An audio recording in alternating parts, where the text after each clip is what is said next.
Hello everybody and welcome. Thank you for joining us today at the DMPCE, the Digital Motion Picture Center Europe here at Pinewood Studios. My name is Tom Crocker. I'm the UK and Ireland product specialist for broadcast and cinematography for Sony Professional.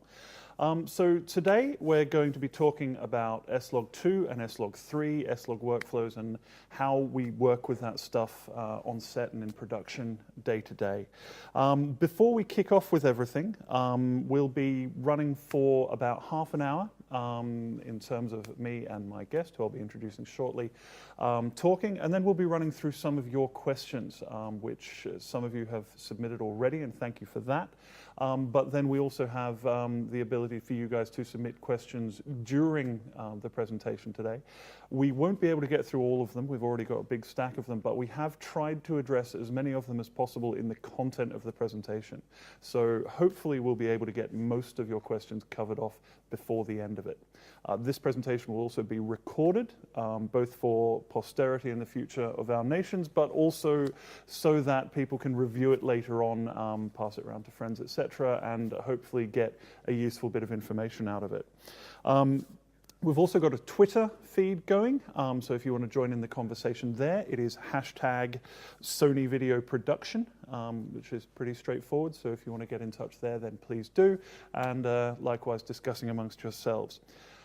So, the next thing is for me to introduce Pablo Garcia, who is based full-time here at the Digital Motion Picture Center Europe as the senior colorist here, so absolutely knows what he's talking about, which is very, very good. So, welcome Pablo. Hi Tom, how you doing? And with that, we've got a little bit of a presentation we're going to run through. Yep. So let's kick off first with an explanation of really what S-Log2, S-Log3, and some of the logic behind log in general is. Correct. Well, the logic behind log, in the film industry we've been using log for about 35 years, more or less. Because log was invented by Kodak in the late 80s, well, actually mid-80s, with the Sony standard. We're going to see some of the images that we've got in this slide. For example, in this slide, you can see a log image on your left and a positive on your right. So log equals a negative of an original camera negative, all right?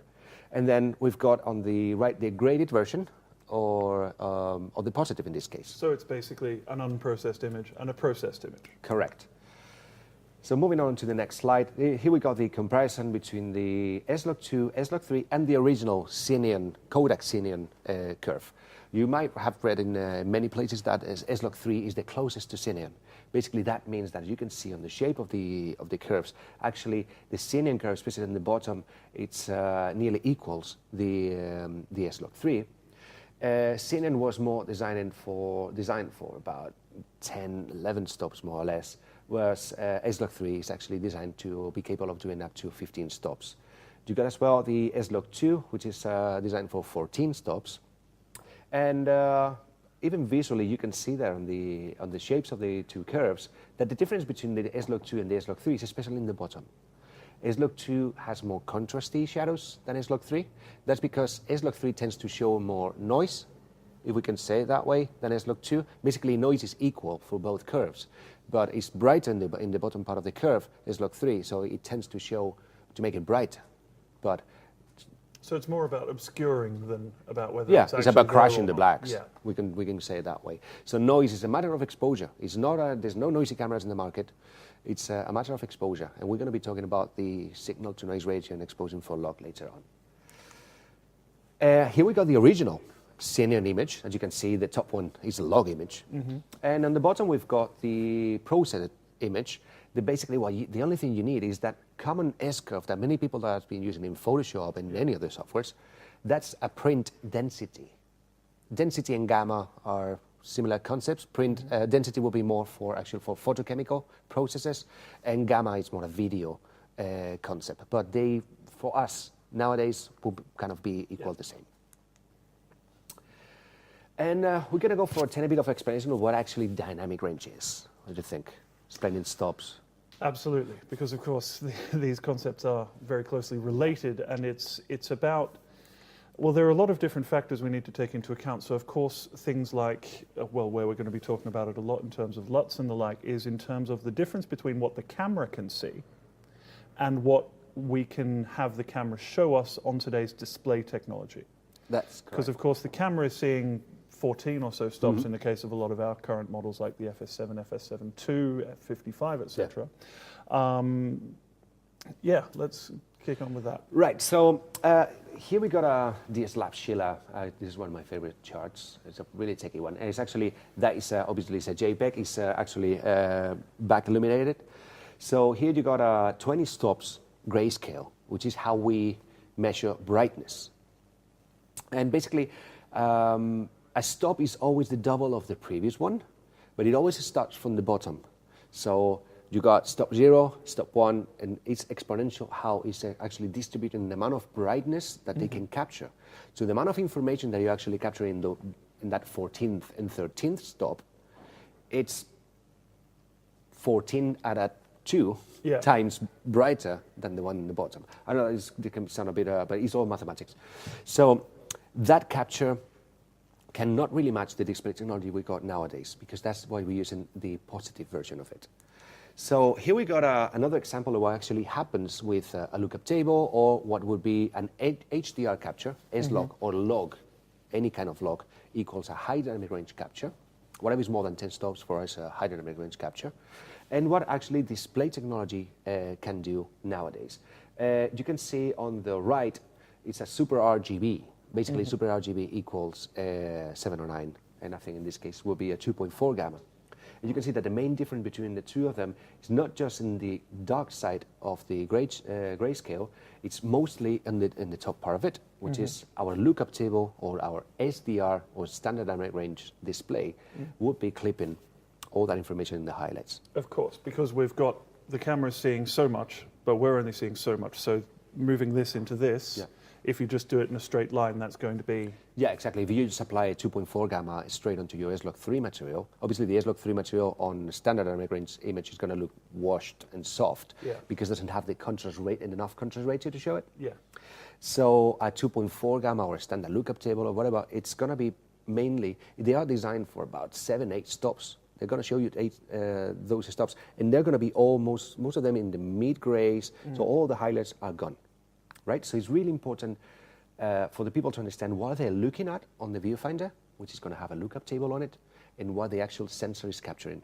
The sensor is the negative. What you have on the viewfinder is going to be an emulation of a positive, which is not being processed by a colorist. So we squeeze that latitude and we protect those highlights, and we make them fit into 9 stops. Right, so talking a little bit of the exposure and what actually the latitude is distributed in a sense.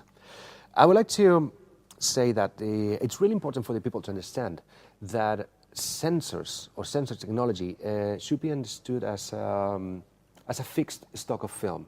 Any sensor in the world, from an iPhone to any other kind of sensors, they are fixed. If they are 1250 ISO or 800 ISO or 2000 ISO, they're always going to behave like that, because that's what the signal-to-noise ratio is. It's the amount of light they can cope in this side of the sensor. We've got the lens in this side.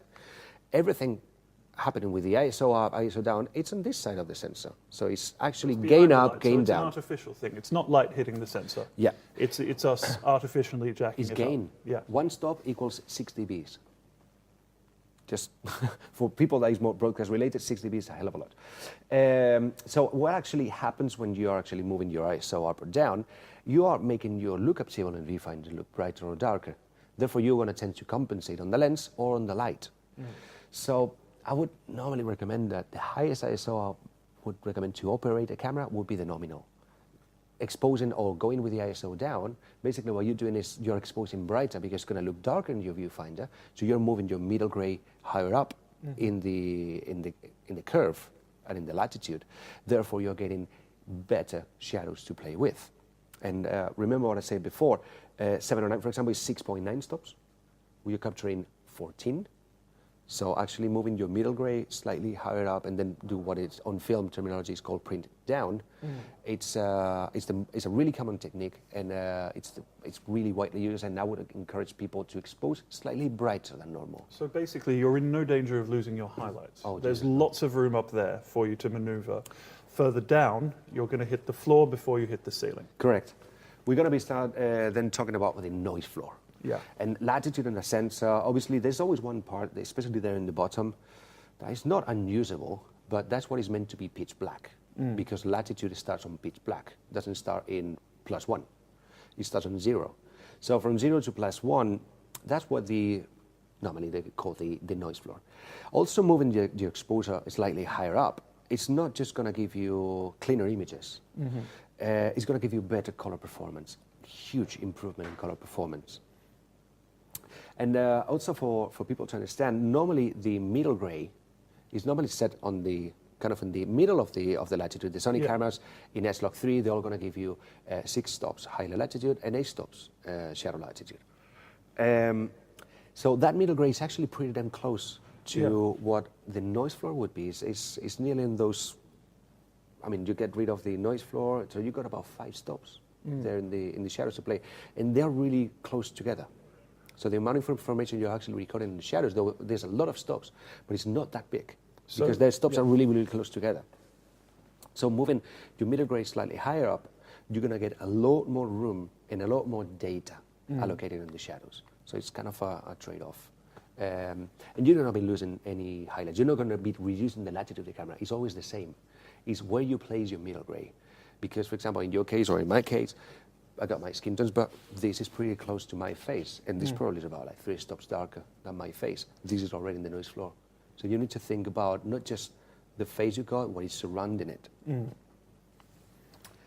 There you got some examples of recommendations from Sony to expose S-Log2 and S-Log3, even the original S-Log.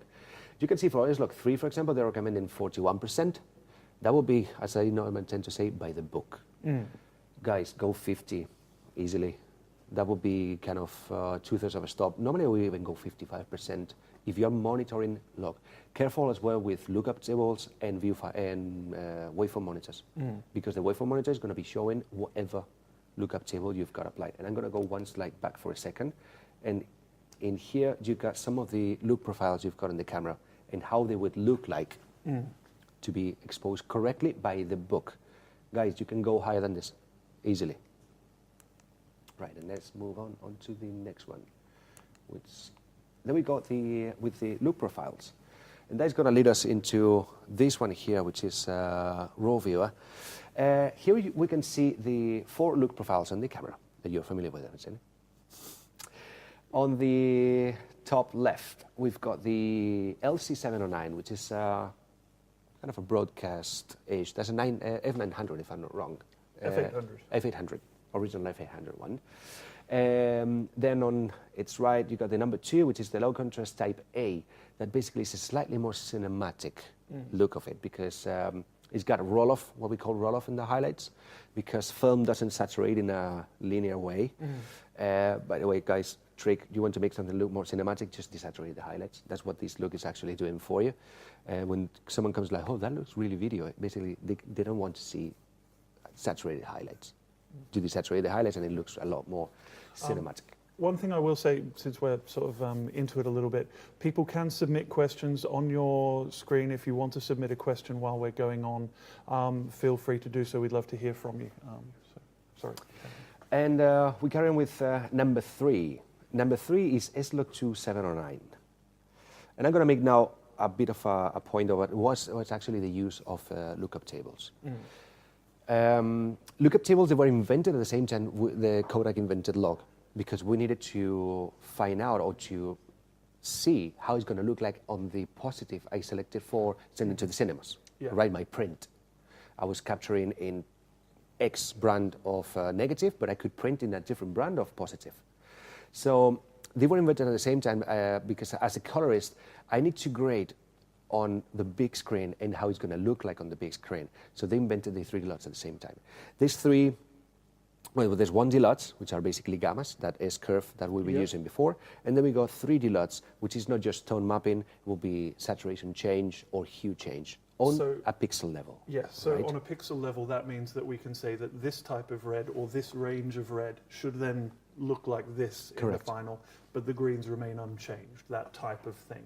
Correct. So we can really control it, whereas the ASCCDL or the 1D LUT is much more a whole picture general adjustment where everything moves together. Correct.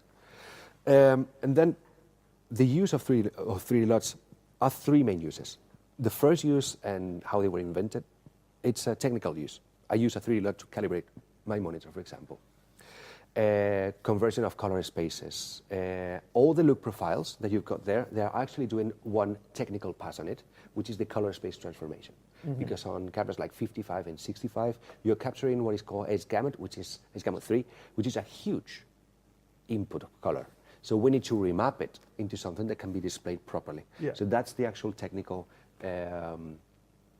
modification of that 3D LUT. The second use of the 3D LUTs would be what is called to speed up your workflow. That was actually what also the look profiles are made for. They are a technical pass, but they also are here to help you get your workflow fast, okay? And the third use, which is the one I'm not a really fan of, that will be the look creation. Careful, guys, with downloading lookup tables from the internet, because as I said to you before, how lookup tables were invented, they need to be profiled for the negative they're coming from. You cannot use other brands, something that is being profiled for other sensor into your FS7 because it's not going to work. It's not going to map the colors correctly. So having color shifts and things like that is going to be, it's going to happen, or crashing too much, or it's not going to be right. So well, of course, you need it's to moving download the colors, and you need to make sure that if it's moving within the ranges that exist for your project. Yeah, it would be like if I'm creating a lookup table for my Sony phone and I try to use it on my Alpha. It's never going to work because it's coming from a different negative. Yeah. Okay, remember, sensors are negatives. And I will just be a bit of a point onto the to be aware of, especially downloading lookup tables from the internet, etc. Check that they are profiled. That's because the Sony ones are called look profiles. They need to be profiled for the right sensor they're going to be working on. And shall we move on to raw viewer? Let's move on to raw viewer because we can have some nice interactive stuff and really see how this stuff works and some of the changes when we modify stuff and see some of these differences. Exactly. We're going to freeze the thing with the look profiles. We're going to show them later actually how they behave and what they can do. And also I'm going to show them visually how S-Log2 and S-Log3 would look like. In this case, I've got some XOCN files from a short film we were doing 2 weekends ago. XOCN is a new format. Yes, correct. We've got in the AXS-R7 recorder for the F55. And ridiculously small files, 16-bit. 16-bit, so plenty of room to maneuver and make modifications. Yeah, we haven't talked about bit depth, by the way, and I think it's an important matter. Bit depth is an important matter. I mean, of course, what we're doing here is modifying the values of things from what they were originally recorded at. Now, we still use, for example, 8-bit. If we start there in a lot of cameras, it's a valuable tool to have because a lot of stuff isn't going to be a production which has either the budget or the time for a full creative grading workflow. And for that type of stuff, it can become more valuable to record a look in camera and burn that in, as it's said. Now, in 8-bit, you've got a little room to maneuver, don't you? But it's fairly limited. You do have some room. I've done some S-Log3 8-bit for the big screen, but obviously it's a lot less room to play because it's always a destructive process what I'm going to be applying or onto that original negative. So bit depth is about precision of grays and color performance. So obviously it's going to fall apart really quickly. So the room I've got to play with it, it's a lot more limited. So I would suggest that if your main workflow is just basically or MPEG-2 50 megabits per second, or even 4K XAVCS or L. Yeah. And you want to go for, I wouldn't go for log if that's my main target as a deliverable and as a recording Simply format. because log is recording so much information, but you are then, because it's a negative, encapsulating it. When you're then trying to develop the negative, you don't have enough room to do what you need to, generally in an 8-bit I would world. say that feature is more for if you're actually using an f7, f55 or whatever other camera that is actually recording 10-bit or higher than that, and you're using a B camera, or you need a crash cam, you can just get that little camera and equal, for me, would be a lot easier just to have the same gamma and the same density through all my negative, right? That will be the way I think it's been planned to be used. Yeah. I wouldn't shoot a whole production, to be honest, in those formats. Indeed, in future, if you're going straight to HDR, you would then have to change it less. Yeah, but HDR, you need 10-bit minimum to start with. 10, 12, 16. That's actually the reason behind XOCN. It's an HDR, it's a super HDR ready near recording format. Yeah. So if you're into those workflows that you're into an 8-bit 420 or whatever, I will go for hypergammas or at max S-Log2. Right. Well, let's have a look at raw viewer then. Exactly. What I've got here, it's well, here we got a shot from this short film shot in XOCN. And as you can see, when we're talking about exposure, we did actually expose everything one stop darker than normal, because we wanted to protect a lot the highlights. We were using always S-Log3 because it's the only color space that the lookup tables will work on the camera. Yep. And I'm going to show people really quickly how all this look that we've created. I can even make it slightly darker if I want to. Look at the amount of room I've got. I can actually print all of this as a compensated lookup table for the camera, so we can load in the camera, and we're going to be looking at this on the viewfinder, so we know that we are good. So in that case, you put this in, expose it so it looks right on there, and you know you've got that headroom we were talking about. Because my negative is actually this bright. Right. That will be the S-Log3 negative, okay? So it's just basically hitting the save as. I need to check these boxes. I've done some easy CDL corrections, which is basically theory color correction. I want to print it in. And the viewer settings, because it's the only place I can actually print or modify one of the look profiles from the Sony cameras, and they always need to be input color space. This is important. Yeah. The profile, and just save it, put it in the right folder structure, and load them to your camera. So now quickly, because I think we're kind of running a bit off time, I'm going to reset all of this. I'm going to recall how the metadata was from the camera. That's how it was shot, and I'm going to show you how the different look profiles, how they look like, right? That would be the standard S-Log3 material. Also, let's do it first. I'm going to go for custom mode, which in here I can separate color space and gammas. And I'm going to show you quickly, I'm going to make also these slightly bigger. This is S-Log3, and that is the S-Log2. As you can see, and a lot of color comes through, because this is exposed brighter. Do you remember what I told you? When you actually print it down, huge tones of color are going to come. So probably you're going to desaturate sometimes the shadows if you want to, but you're capturing healthy colors too.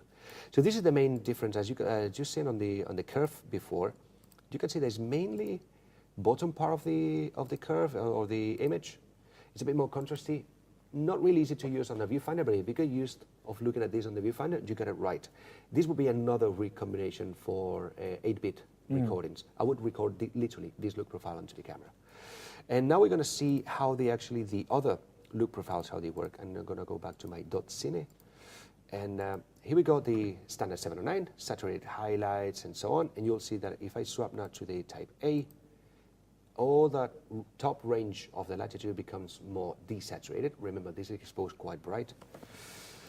Then we've got the S-Log2 709, which is a technical. This, in my opinion, this will be a pure technical lookup table, because it's basically color transform. It's giving you legal color space with an S-Log2 gamma that you can still play a tiny bit if you want to, just mid-tones, just 3-wheel color correction. You can do this on Premiere or any other. You don't need a high-end grading suite for that.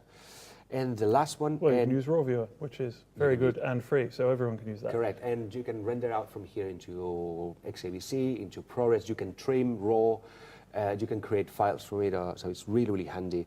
And then the last one is Cine 709. Now, that's a dramatic change there. That's a huge dramatic change. This is purely 7 stops. I'm cutting the latitude of the camera by half.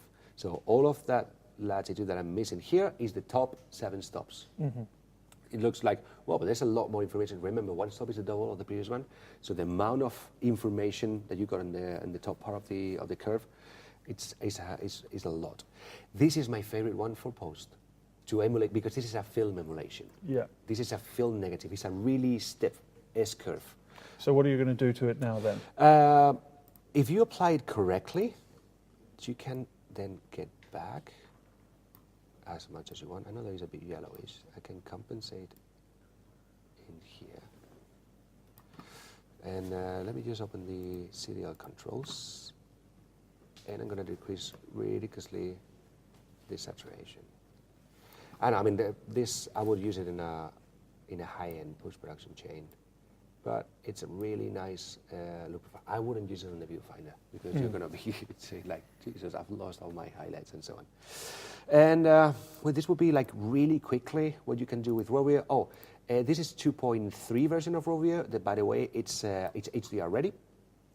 That I need to just to show you really quickly how to use it. It's a Rec 2020 and S-Log3. That's our HDR ready formats. And then on the viewer settings, here we got all the flavors for HDR10, HLG, S-Log3 Live, which is our version for broadcast, and so on. You can also change your waveform monitor into nits or into standard IRE or percentage. And also now we've got the CA color chart, so we know where actually, if we are playing legal or not, if we are in 2020, if we are in S-Gamma3.Cine or in 709. So another thing on nits, which is worth mentioning, that's not something we talk about in terms of a camera, is it? That's an output display concept in terms of the brightness that what you're going to be showing your footage on can recreate. Exactly. One thing would be input of brightness. The same way we were talking about negative and positive. One thing is input, another thing is output. Something that is emitting light is measuring nits or candelas per square meter, to someone that is more familiar with those concepts. So latitude and dynamic range is related to contrast ratio. All right.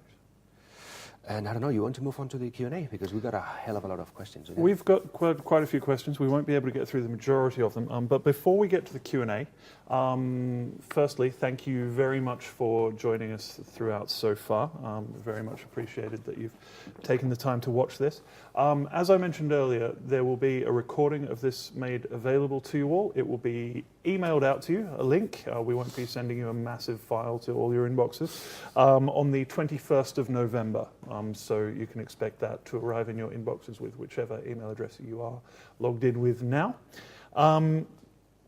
Like we said, there is the Twitter handle, #SonyVideoProduction. That's an ongoing thing, so feel free to get on there and meet like-minded people and talk about S-Log with them. We hope so. Very significantly for us, and in the longer run for you, once we're finished here and we shut down this presentation, please hang around for just 10 seconds afterwards, because you'll get sent to a survey where you can tell us how we did it on this presentation, if this is something that's useful and interesting to you, if we did it in a good way, and we'll then be able to hear your thoughts back about the type of stuff we're doing, so that in future when we do more webinars or other types of interaction, that we're doing the right thing and presenting it in the right way. So please do fill out the survey. So let's talk about a few different questions and things. Now, we've got loads of questions which are pre-submitted. Now, a lot of those, and we've talked about it in the presentation, but I think it would be handy to summarize basically what you would say in broad terms are the primary differences between S-Log2, S-Log3, perhaps also touch on S-Log3.Cine, which is going to be another option that's lurking there, and both from a technical point and if there's anything that people need to take into account, particularly since we've spent a lot of time talking about exposure on set or out in the field when they're working with those things. In terms of set or how to expose your values, obviously they're going to look different on a waveform monitor, which is the slide we showed before with actually how they should be by the book onto the waveform monitor. Normally S-Log3 is about 41%, and I think for S-Log2 is at 40%. We were talking about exposed brighter and so on, so guys, be confident and just go to a 50 or 51 or 55%, even if you want to. I've done some tests that are overexposing by 4 stops and still skin tones are there. Careful with the dot cine because that's a color space. Guys, do not mix. By the way, and kind of related now to the look profiles, all the look profiles are a gamma and a color space / color space. It's LC / 709. It's all 709 color space. Same way that we've got S-Log3 and S-Log2 and S-Log, whatever log is equals to a gamma of an input of that negative, of the density of that negative. And the dot cine, it's a color space. It's a triangle. Mm-hmm. Okay, it's a container. We're not talking about color spaces today because that's a bit more mathematical and so on. But it's the container, which is basically a cinematic one. It's a P3 related. So the main difference between the two of them, S-Log2 and S-Log3, will be just a matter of density, a gamma. Okay. And then another question which covers off a lot of the questions that we've been asked in advance, and we'll go to a couple which have been sent in now afterwards. A lot of the questions, and of course we can't go into specifics here, it gets very complicated very quickly, have to do with matching one camera to another camera. Oh, yeah. Now that could be different Sony cameras. Yeah. It could be other cameras from other manufacturers, matching with S-Log, for example. Right, matching cameras. As I said before, we need to understand that each camera, each sensor in the market or in the world is a fixed stock of film, is a unique stock of film.